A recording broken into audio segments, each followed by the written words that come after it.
Oh, hi there. Sorry about that. You caught me rereading Treasure Two Paths again. It is a fantastic novel by Nojima, the head scenario writer of Final Fantasy VII, that really goes into depth about how much of characters that both Tifa and Aerith are before the story of Final Fantasy VII. It goes to so much in detail about their paths, about like what kind of tragedies they had to go through, or the adversity that they had to go through.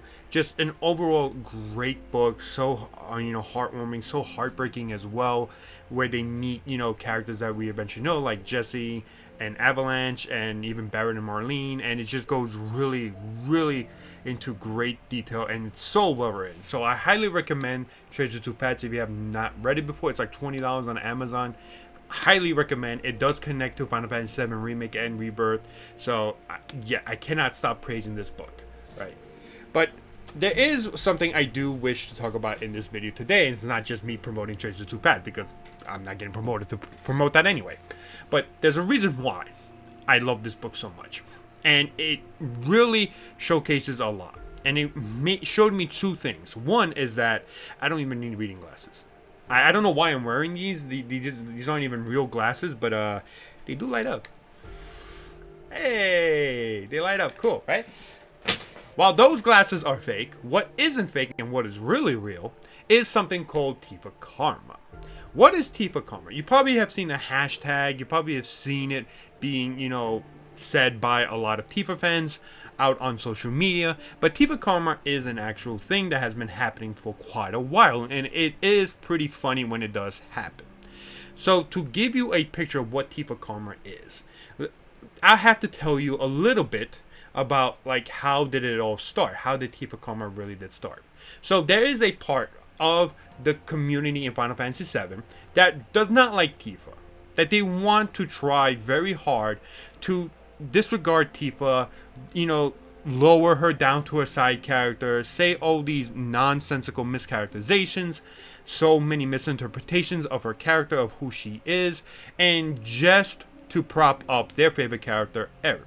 And which is insane to me because I like both characters. I think both Tifa and Aerith are fantastic heroines. But they seem to constantly try to devalue Tifa's role in the story, try to claim that she is not a heroine of the series, despite the fact that both are. This book even tells you that they're both heroines, that they're talking about like the stories of both Final Fantasy VII heroines, and yet they still consistently believe that that's not the case, right?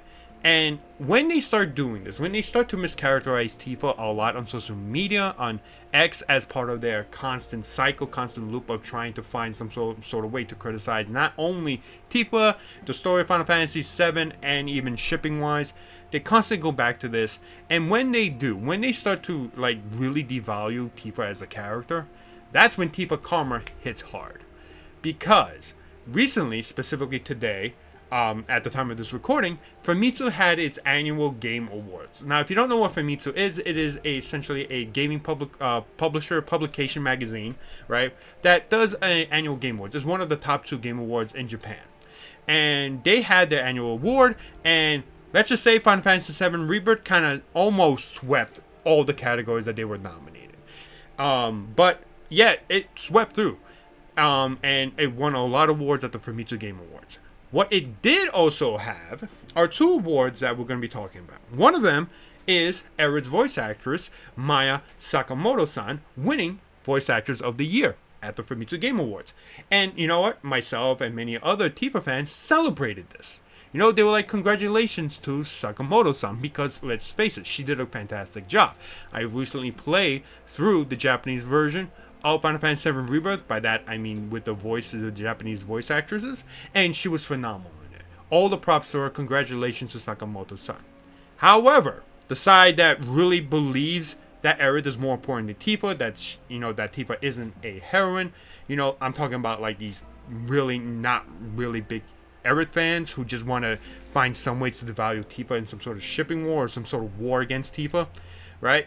They did not celebrate Sakamoto-san winning. Instead, they had a certain meltdown. And why did they have this meltdown? Where they constantly complain about Tifa and called her a side character, try to devalue her in the story, and try to essentially replace her by saying, oh, you could just replace Tifa and give like some of her story to another character and the story would be fine. nonsensical criticism, and they try to essentially shit on her, right? All because Tifa won the category known as Character of the Year. Famitsu has a Character of the Year category, and Tifa Lockhart won. They were stunned. They were baffled. They were just shocked beyond belief that Tifa, who according to them is a side character, won Character of the Year. It's just not possible. How could this be? How could she win over Aerith, the real main character, the real heroine of the series? That's because they're both the heroine of the series, and both characters are really well written. But just because you believe that one character should deserve all of this is better, or just to spite another character, doesn't mean at all that the other character isn't important. Right? You could shit on Tifa all you want, but using false mischaracterizations, trying to slander her, trying to devalue her role in the story, does not make Aerith any better. In fact, it makes her look worse, because if you are supposedly a big Aerith fan, right, and want to say that Aerith is, the more important character, you wouldn't be shedding on Tifa. You'll be celebrating Aerith's victories. When people who are not Tifa fans, who are not Aerith fans, who are not even shipping fans, or just general Final Fantasy VII fans see that kind of stuff, they're going to look at you and be like, what the hell's wrong with this guy, right? Because you're trying very hard to be this contrarian, to be this person that just tries very hard to prop up another character, sorry, I can't speak, to just slander another one. It's just so insane. It's such an insane thing to do, and I've seen this in a lot of fandoms. It's not just Final Fantasy VII exclusive, it's seen in a lot of fandoms.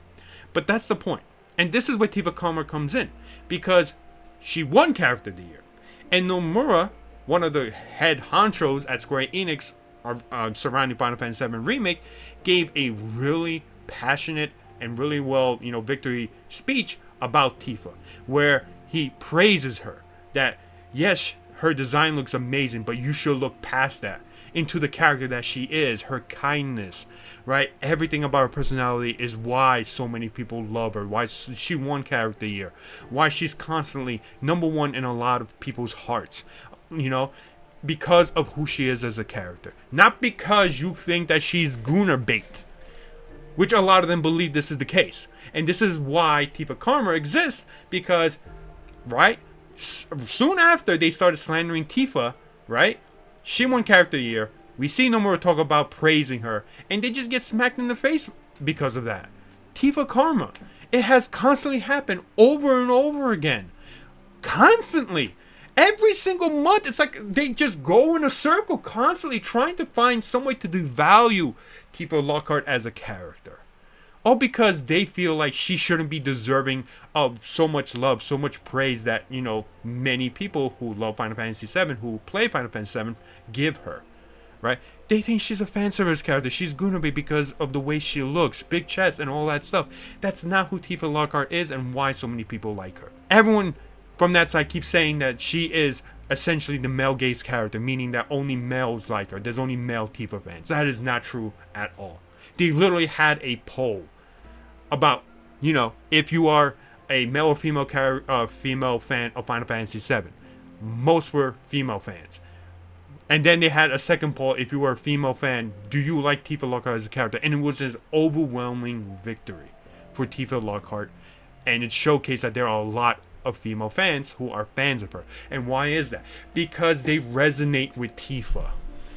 They resonate with her character, the type of person she is. They love her for that. They don't love her because of some Gunner bait bullshit argument. They love her because of who she is. She could have become a villain. She could have just let in all that hatred from all the tragedy that she had to overcome. But she didn't. She didn't. She instead continued to show her kindness and become a valuable character in the story. Without her, Marlene and Barry wouldn't have a home to live in Sector 7, where they will eventually rebuild Avalanche as a, side mercenary group. Right? Without her, she wouldn't be able to find Cloud at the train station to really begin Final Fantasy VII.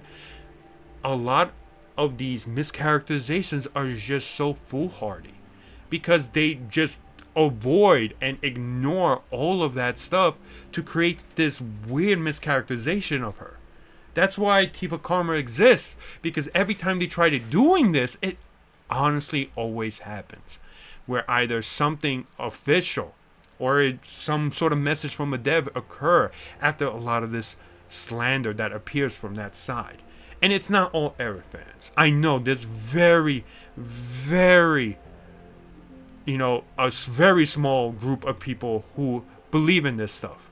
But there's a lot of Aerith fans who love Tifa Lockhart genuinely and will not slander her. They wouldn't. I know many of them, which is why it's so insane. Even if you are a goddamn Cloud and Aerith shipper, I know of very, very few Cloud and Aerith shippers that are really good, that they show kindness, that they are just love their ship. They don't argue with, Cloud and Tifa shippers. They don't create these mischaracterizations. They just love them. Draw fan art. They just love that ship. But there's that loud minority that exists that constantly gets Tifa Karma. And this is what we made. This is why it's so insane to think about, because Tifa Karma constantly happens. Anytime they start slandering Tifa, something happens. Again, by something official, like a YouTube video talking about, Final Fantasy VII Rebirth, where they show Tifa's date, and and just all this stuff. It's just like, it just goes against and just slaps them in the face each and every single time. That's just what Tifa Karma does, and it's just frustrating to see, because I think both female characters are really good. Character writing Final Fantasy VII is 100% so good. Like, it's just so well written. Like, Nojima really cares for these characters. There's certain stuff that, may be a little with the character writing sometimes, especially in the OG Final Fantasy VII, but he does take care. That's why he wrote this book. I keep pointing to this book because I want people to read it. It's just that damn good. It shows so much about them. Right? But yes, Tifa Karma exists. It does happen. I've seen it several times now, where they constantly slander Tifa and then just get smacked in the face when something like a YouTube video or Nomura or some other dev talk about Tifa, and they just completely go the opposite of what they're trying to say. It always happens. Tifa Karma exists, and this is just another example of it. It's just really fascinating to see. Really fascinating and kind of sad to see that there are members of the community that try to slander not only Tifa but also Aerith. There's no need to slander both characters at all. Absolutely no reason, because both play a pivotal role in the story. They're all very important to Cloud. They're all main characters of the story, and at the end of the day, they are what make Final Fantasy VII great. They are great and well-written characters that really push the story into what it is. Because I, myself, personally believe that if you do not have great characters, your story may suffer from it. And as long as you make great characters that are really well written and provide you with the humanity portion that you can connect with, that is when you have a good story, and why so many people love the story, because it connects you straight with the characters. So, yeah, Tifa Karma exists. If you don't not believe in Tifa Karma, that's perfectly fine. You don't have to. Just know that anytime someone says anything slanderous or, try to like devalue Tifa's role as a character, guess what? Somewhere along the road, could be soon, could be far away, that they will get karmaed for believing in that stuff. And I guarantee you, the devs are watching. They have seen it. Otherwise, Nomura wouldn't be even saying this. They know what, fans of the community have been saying about these characters. They know. Otherwise, they would not be saying this. Would not have that speech that Nomura gave. Well, not speech, but like interview that Nomura gave for Tifa winning character of the year. I'm just saying, be careful what you say online. They do apparently watch it. They do apparently read it. So be very careful. That being said, thank you so much for watching my video. Hopefully this video was enjoyable. Thank you so much for watching. I'll see you guys in the next video, and have a great rest of your day. All right, bye-bye, everyone.